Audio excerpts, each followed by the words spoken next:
President Carter visited Memphis many times, and notably in 1978 when Carter brought his White House team to the Bluff City for a Democratic midterm conference. Well, Action News 5 anchor Joe Birch was there as a behind-the-scenes Action News 5 crew member back then.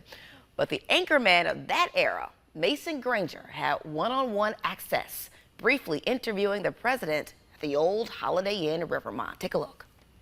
We reconnected with Mason and his memories of Jimmy Carter via Zoom. The man had a heart bigger than most. Mason reflected on President Carter from his home in New York City. The show does go on day after day. The former reporter and news anchor who led Action News 5 on camera through the late 1970s and all of the 80s moved into management ranks and in recent years has helped direct a large philanthropic organization. I had the opportunity to sit in a small group of people with President Carter probably 6 or 7 years ago.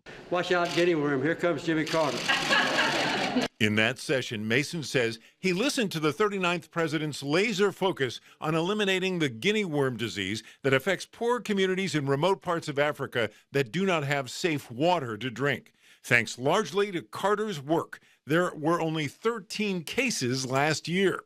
Mason says Carter outlined his long service at Habitat for Humanity and the Carter Center's worldwide work on conflict resolution. He did it in a way that was so humble and so much without a sense of self-aggrandizement that it was really touching and very meaningful.